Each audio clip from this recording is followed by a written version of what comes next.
non-stop flights between China and Taiwan has come a long way. For half a century, there was no communication between both countries, no air links, no shipping routes, not even a wave hello. Today, we embark on these flights built on the shoulders of intense negotiations, sweat, tears, and frustration. And it took a tragic earthquake to normalize these air links.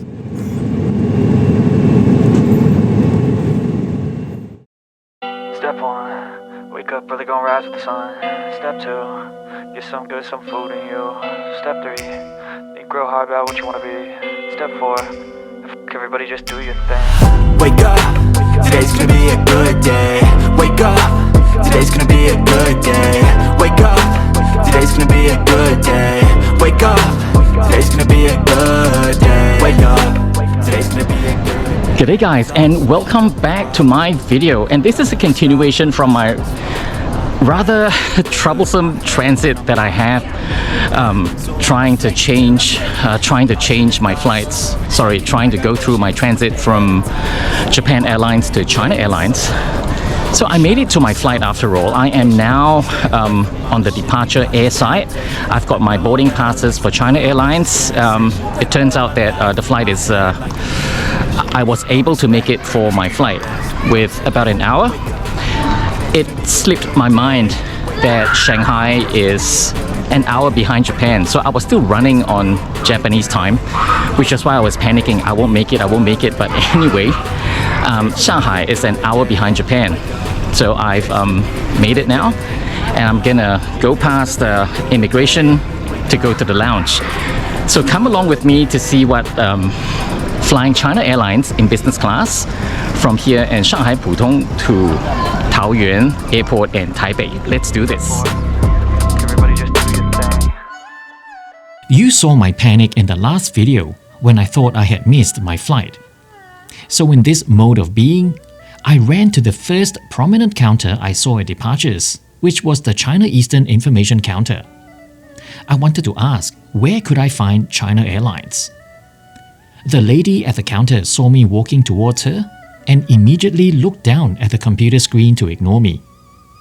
I opened my mouth and asked in Mandarin, "Excuse me, China Airlines?" But before I could finish my sentence, she cut me off immediately without looking up from her monitor, pointed to a position behind me and said, "那边问." Together with that transfer desk agent, and now this lady, China Eastern certainly has some fantastic customer service going on. It is now about 6:40 p.m. After going through the rigmarole of immigration and customs before running up here, it's no surprise I was the only passenger left walking up to the counters of flight CI 504 to Taipei Taoyuan, which was due to depart in just over an hour. The agent asked for my boarding pass issued in Haneda Airport, tore it up, and gave me a new one, together with a lounge pass for China Eastern Airlines.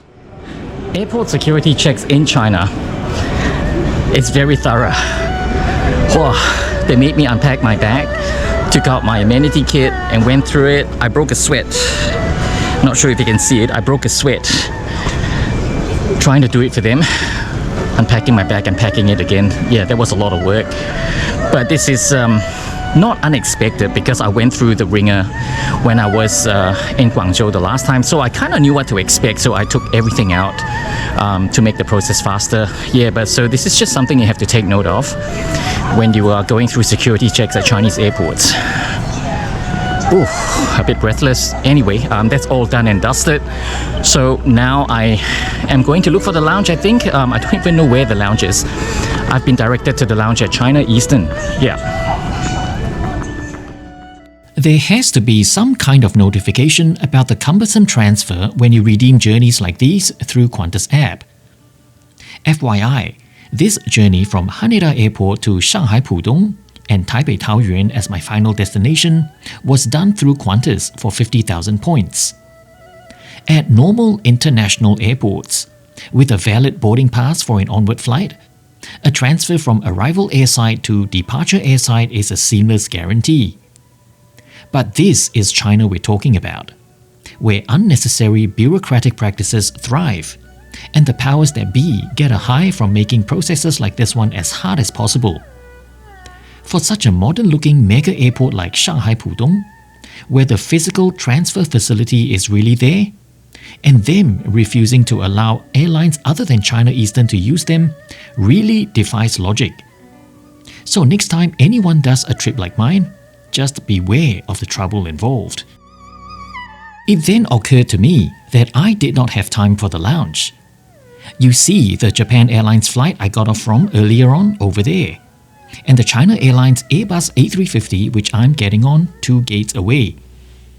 It has taken me a total of 1 hour 20 minutes to go through immigration and customs, up to departures check-in, back to immigration, and that absolutely horrendously thorough security check to get to where I am now.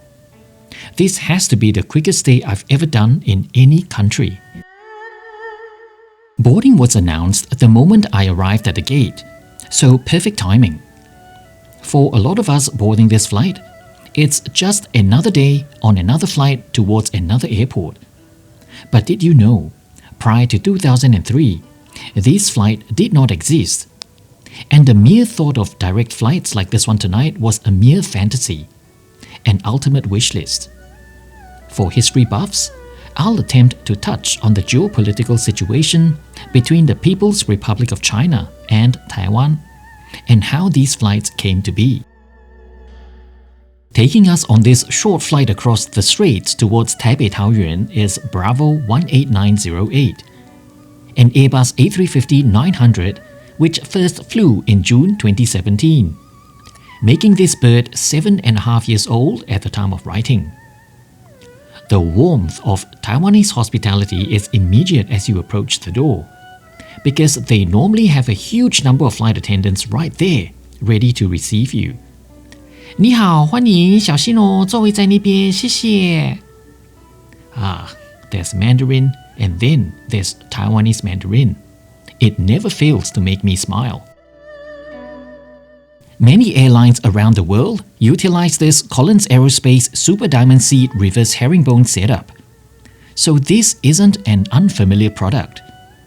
In fact, on this trip, I'll get to experience another exact similar setup with Thai Airways International.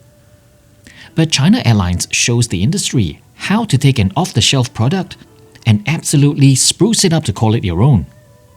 It's simply stunning, because every dazzling detail from the warm lights to the carefully positioned clawfoot lamp and the moody fabrics have all been thoughtfully considered. It's a very elegant environment. In a cabin set up for 32 passengers, there were only 5 of us at the pointy end after boarding was completed. From what I understood, Premium Economy and Economy were completely full. My flight attendant assigned for tonight's flight was perhaps one of the best I've ever experienced. So let's call her Kim for the sake of this video. Premium proceedings began with a welcome drink, which was a sweet pink guava juice, and of course the hot towel. It was followed by the menu because there was a dinner service after takeoff, and Kim would later return to take my order. There were 3 interesting choices of fusion option, which was a braised beef with pumpkin rice, chicken roll with mushrooms, or the Shanghai special, and that was clearly my choice. After a little chit-chat, it felt as if Kim and I were longtime friends. Especially with this light load, it did not take long for us to be trading jokes as if we've known each other for the last 10 years. You'd be amazed at how just having the commonality of spoken language breaks the ice in social settings. Which is my segue into the attempts to link both China and Taiwan with direct flights. This initiative was kickstarted by China in the early 90s because back in the good old days, it was mostly the Taiwanese who were able to afford travel to China, and not the other way around. So as immense as these traffic numbers were, they all went via other airports in the region like Seoul, Tokyo, Macau, and a huge bulk of them via Hong Kong. That would explain the hourly shuttle of China Airlines wide-body aircraft flying between Taipei Taoyuan and Hong Kong Kai Tak Airport, and in the later years, the airport in Chek Lap Kok. Passengers would then enter Hong Kong, go up to departures and re-check in for flights from there into mainland China. For such a short distance, journeys like these would have taken the entire day.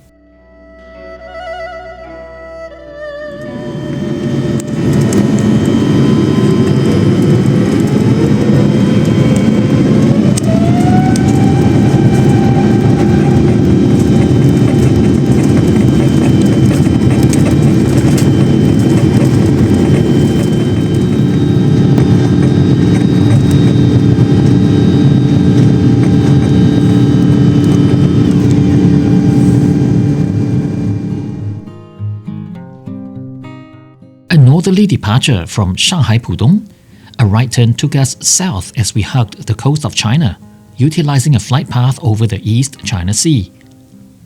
On coasting into the island of Taiwan, we flew past Taipei and the airport to swing back around and land in the opposite direction at Taipei Taoyuan International Airport, completing this flight in 1 hour 25 minutes, covering a distance of 675 kilometers. This Chinese transportation initiative had negotiations going on throughout the 90s into the early 2000s. China insisted on One China principle as the basis of these links, whereas Taiwan rejected this idea. This negotiation impasse had all but broken down by the time Taiwanese President Chen Shui-bian came into power in 2000. Under his government, negotiations with China did continue, but it had then been diluted to just looking at the possibility of charter flights instead of regular scheduled ones. For such a short flight, the meal service was surprisingly elaborate. It began with a drink service, where an entire selection of bevies were available for the picking, from soft drinks to alcohol, and I chose the green tea. Before long, the Shanghai Surprise made an appearance. According to Kim, I had chosen very well because it seems all 5 of us on this flight tonight had chosen the same meal. This beautiful meal consisted of scallion oil noodles, which came accompanied by juicy pieces of 5-spice tofu puffs, and what looked like fried shallots. On the side was a pan-fried watercress pancake, which has been caramelized to perfection. This was a fried fish glass noodle salad with a 5-spice dressing, which was absolutely divine. By the way, the rich and tasty scallion oil came in this bottle, where you would empty the contents onto the noodles. It was a rich, spicy, chili blend of umami goodness as you tossed it within the noodles to flavor it. If you had followed my journey from Japan this morning, you know that I've been eating many hearty meals every other hour leading up to this. And this bowl of noodles was just some of the best in-flight meals I've ever had. It reminded me of something we eat to commemorate a festive season. And speaking of which, in 2002, after having knocked back terms and conditions suggested by the Chinese, Taiwan finally proposed to begin charter flights in 2003 during the Chinese New Year period. On the 26th of January 2003, China Airlines flew an MT-747 and landed in Hong Kong. And after that brief stop, that same aircraft continued on to Shanghai Pudong Airport. Upon landing in Shanghai, it marked the first time in 53 years a commercial aircraft from Taiwan had landed in China. That flight returned with a plane full of Taiwanese expats working in China, returning home to Taiwan for Chinese New Year. Although this flight wasn't non-stop and had to land in Hong Kong, it was historic, and the return flight was met with much fanfare on its arrival back at Taipei Taoyuan Airport. The entire journey from pushback at Pudong Airport till the time the aircraft docked at Taipei Taoyuan was just over 5 hours. From that day till 9th of February, a total of 16 flights, all of them via Hong Kong, were carried out. But there were severe restrictions because the journey was only one way from Shanghai to Taipei or Kaoshiung, and only Taiwanese business persons and their immediate family were eligible to book these charter flights. All in all, 6 Taiwanese airlines were involved in this exercise. 2004 was a year when no charter flights were arranged, although during that time there were expressions to better improve these services. So when Chinese New Year in 2005 came around, the charter agreement was expanded to include the original 6 Taiwanese airlines plus 6 airlines from mainland China. China Southern Airlines became the first ever mainland carrier to land in Taiwan. Together with Shanghai, Beijing and Guangzhou were now added to the list. Besides business merchants, these flights were now also opened to tourists from both sides of the straits. And these flights were now bookable both ways. As a cherry on top, the stopover in Hong Kong was now no longer required. But the flights still had to fly towards Hong Kong airspace though. And once over there, air traffic would then direct these flights onwards to their respective destinations. By the time Chinese New Year in 2006 came about, media coverage for these special charter flights became very minimal. There was no longer any more fanfare for these flights because citizens on both sides of the straits just assumed it was going to happen anyway. The same number of airlines were involved, but Shandong Airlines got replaced by Shanghai Airlines this time around. In 2008, a disastrous earthquake struck Sichuan in May. The scale of the disaster meant a lot of travelers from Taiwan were stranded, unable to get flights out of the quake region. Both governments reached a deal and had a couple of charter flights arranged flying out of Chengdu and Chongqing back to Taipei. Taiwan also used this opportunity to ship over supplies to assist with the earthquake recovery. Those earthquake charter flights became a pivotal point in Cross-Straits relations, because from August that year, weekend flights between both countries materialized. Restrictions were also loosened to allow anyone with legal travel documents to fly, regardless of nationality. Besides the major Tier 1 cities, more airports from China were opened to allow these flights like Dalian, Guilin, Shenzhen, Shenyang, and Xi'an. In Taiwan, other airports became available as well, like Taipei Songshan, Taichung, Magong, Hualien, Kinmen, and Taidong. This positive trajectory in cross-straits relations resulted in the full restoration of direct flights between China and Taiwan on 15th of December 2008. That momentous day marked the end of cross-straits charter flights and the beginning of regular scheduled flights like the one I'm on today. Let's take a step back and look at 2003, when these flights began between Taipei, Kaohsiung, and Shanghai Pudong via Hong Kong. At the time of writing, 3 airports in Taiwan are today linked to roughly 15 airports on mainland China, serviced by 4 Taiwanese airlines and 10 mainland Chinese airlines. These numbers fluctuate from time to time because, unlike charter flights from 2003, financial viability is now a key player to make sure these flights make a profit. Ultimately, this video is still a flight review despite the journey into the historical past of these charter flights. So I'll sum up this trip today in a brief summary. That troublesome transit through Shanghai Pudong is apparently only unique to Terminal 1. If you're doing this at Terminal 2, you won't face an issue of having to clear immigration and customs to get to your next flight. How true is this? I'll let those who have done this before leave a comment below. In my opinion, China Airlines remains firmly on top of their game with these cross-straits flights to and from China, simply because of their stunning product. Even their narrow-body Airbus A321neo aren't too shabby, featuring similar moody, stylish tones for all classes. And no current airlines flying these routes today can match these offerings. Unless, of course, Starlux, the newest full-service airline from Taiwan, comes into the picture, China Airlines will remain for now on top of this pedestal. And with this, we shall now prepare for our arrival into Taipei Taoyuan International Airport.